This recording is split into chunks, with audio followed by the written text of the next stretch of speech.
আমরা প্রথম থেকেই বলেছিলাম যে আমরা পার্সোনাল বেল বন্ডে আমরা জামিন নেব না, অর্থাৎ গোটা রাত ধরে আজকে আমরা আমার সাথে আমার প্রায় 32 জন কার্যকর্তা, তার মধ্যে আমাদের রাজ্যের জেনারেল সেক্রেটারি জগন্নাথ চট্টোপাধ্যায়, আমাদের 2 জেলা উত্তর জেলার সভাপতি, উত্তর কলকাতার সভাপতি অনন্য ঘোষ, দক্ষিণ কলকাতার সভাপতি অনুপম ভট্টাচার্য সহ 32 জন কার্যকর্তা আমরা জামিন নেব না আন্দোলন, অর্থাৎ জামিন প্রত্যাখ্যান আন্দোলন এই শুরু করলাম।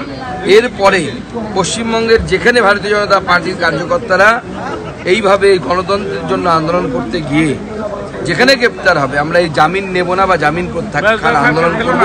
আমরা দেখতে চাই যে পুলিশের বেশি ক্ষমতা না বিজেপি কার্যকর্তাদের ক্ষমতা, কত জেল আছে আমরা পশ্চিমবঙ্গ পুলিশের সেটা দেখতে চাই। রাজ্যের একজন বিধায়ক তিনি বলছেন যে মহিলাটা ওখানে না যেতেই পারতো, এক্ষেত্রে তারও দোষ এড়ানো যায় না। দেখুন, আমি আগে গোটা বিষয়টি বলিনি। গোটা রাত আমরা বসেছিলাম, আমাদের পুলিশের ছুঁচো গেলার মতো অবস্থা। প্রথমে আমাদেরকে বলা হয় যে সই করে জামিন নিন, আমরা প্রত্যাখ্যান করি। পুলিশ তারপরে বলে যে আপনারা সই না করতে হবে না, আপনারা চলে যান। অর্থাৎ আমাদেরকে কেন নিয়ে আসা হয়েছে কোনো তথ্য পুলিশ আমাদেরকে জানায়নি, তাদের কাছে নেও।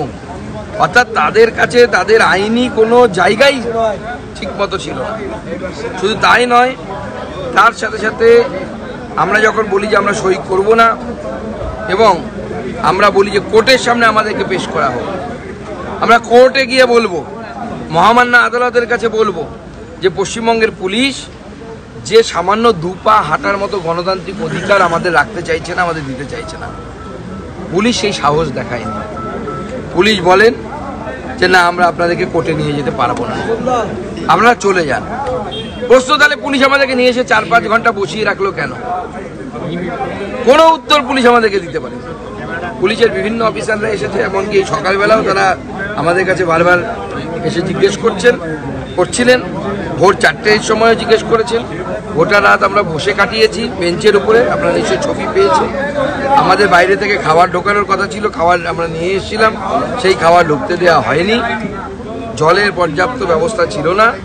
ওষুধের জন্য আমাদেরকে আমাকে হয়তো করতে হয়নি, কিন্তু আমার কর্মীদেরকে ওষুধের জন্য কারো হাতে লেগেছে, তাকেও ওষুধের জন্য অনেকক্ষণ তাদেরকে লড়াই করতে হচ্ছে। তারপরে ওষুধ পেয়েছে, তাও খাওয়ার ওষুধ পায়নি তারা। খাওয়ার ওষুধ তাদেরকে ভেতর থেকে নিতে হয়েছে। এইরকম পরিস্থিতি, এখানে একটি অগণতান্ত্রিক পরিবেশ এখানে অবস্থান করছে। কিন্তু মা বোনেদের উপর যে ধরনের অত্যাচার হচ্ছে, কসবার ঘটনা শুধু বিচ্ছিন্ন তো ঘটনা নয়, একের পর এক মহিলাদের উপর অত্যাচার সন্দেশখালী থেকে শুরু করে সব জায়গায় হচ্ছে। এবং তারপরে 8 মাসের ব্যবধানে 2টি শিক্ষা প্রতিষ্ঠানের মধ্যে ভেতরে এই ধরনের রেপ, এবং একটিতে মার্ডার আর একটিতে রেপ বা গণধর্ষণের মতো ঘটনা ঘটল। কোথায় প্রশাসন? এরপরে একজন মুখ্যমন্ত্রী মুখ দেখাতে পারেন, তিনি সামনে আসতে পারেন এবং দাবি করতে পারেন আমরা এগিয়ে বাংলা মডেল চালাচ্ছি।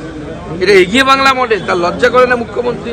তার মতো মহিলা মুখ্যমন্ত্রী হওয়া সত্ত্বেও তার দলের পদ নিয়ে, তার দলের নেতাদের সাথে ছবি তুলে এই ছেলেটি বা এই ছেলেগুলো 3 জন যাদের নাম এসছে, তারা এই ধরনের পাশবিক অত্যাচার চালিয়েছে। এবং যারা এই ধরনের পাশবিক অত্যাচার চালাতে পারে, মনস্তাত্ত্বিক এক্সপার্টরা বলবে আপনাদেরকে এটা তাদের প্রথম কাজ নয়। এরকম বহু মেয়ে শারীরিক শোষণ এরা করেছে, এবং সেই সমস্ত মেয়েরা হয়তো চক্ষু লজ্জার ভয়ে বা লোকলজ্জার ভয়ে বিষয়টি সামনে আনার মতো সাহস পায়। প্রত্যেকটি জেলায় জেলায় এই ধরনের কলেজের দাদাগিরি চলছে। ইলেকশন হয় না। আর সব থেকে অবাক লাগছে যে ছেলেটি সে বলেছিল যে পদ পেতে গেলে কম্প্রোমাইজ করতে হবে, তার কথা, তার প্রতি লয়াল থাকতে। তো তৃণমূল ছাত্র পরিষদের একটি পদ, কলেজের পদ, ছাত্রী সেক্রেটারি বা সম্পাদক, তার জন্য যদি এই কম্প্রোমাইজ করতে হয়, তাহলে তৃণমূল মাদার যে দল আছে তাতে পদ পেতে গেলে মহিলাদের কি ধরনের কম্প্রোমাইজ করতে হয়? এই প্রশ্নটা তো সবার আগে উঠে যাচ্ছে। মদন মিত্র বলছেন যে মহিলার দোষ ছিল, মানে হলেও ছিল।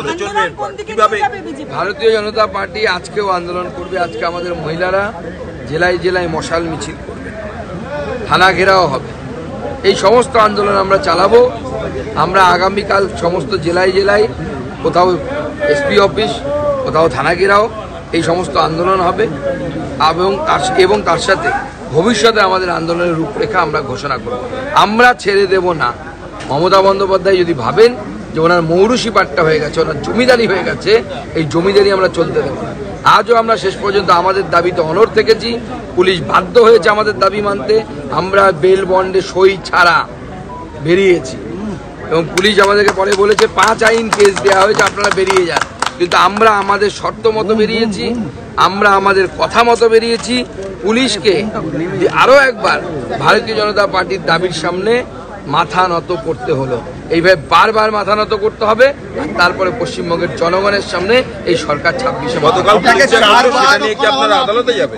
গতকাল পুলিশ যা করলো তার বিরুদ্ধে আদালতে যাবে। প্রয়োজন আমরা আদালতে যাবো। আমরা আইনজীবীদের সাথে কথা বলছি। এক মাসে 4 বার আপনাকে এইভাবে ডিটেইন করা হলো, অ্যারেস্ট করা হলো না, তার পরিপ্রেক্ষিতেই তো কালকের প্রতিবাদ। গোটা রাত আমরা বেঞ্চের উপর দাঁড়িয়ে এই প্রতিবাদটা করলাম কেন? শুধু গ্রেপ্তার নয়, তার সাথে আমাদের মা বোনেদের উপর এই যে একের পর এক ঘটনা ঘটছে। যখন সরকার ঘুমিয়ে থাকে, যখন মুখ্যমন্ত্রী ঘুমিয়ে থাকে, যখন পুলিশ ঘুমিয়ে থাকে, তখন কাউকে না কাউকে জাগতে হবে। সেই জাগার কাজটা আমরা শুরু করেছি। গোটা পশ্চিমবঙ্গবাসীর কাছে আবেদন থাকবে, আমরা সবাই মিলে আসুন, জাগি, রাত জাগি, তবে এই বাংলাকে বাঁচাতে পারবো, এই পশ্চিমবঙ্গকে বাঁচাতে পারবো, পশ্চিমবঙ্গের মা বোনেদেরকে বাঁচাতে পারবো। নচেত এই পশ্চিমবঙ্গের অবস্থা মাননীয় মুখ্যমন্ত্রীর নেতৃত্বে আরও খারাপের থেকে খারাপ। আমাদের ভিডিও ভালো লাগলে লাইক এবং শেয়ার করুন।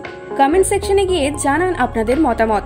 আরও ভিডিও পেতে আমাদের চ্যানেল সাবস্ক্রাইব করুন এবং প্রতি মুহূর্তে খবরের আপডেট পেতে প্রেস করুন বেল আইকন।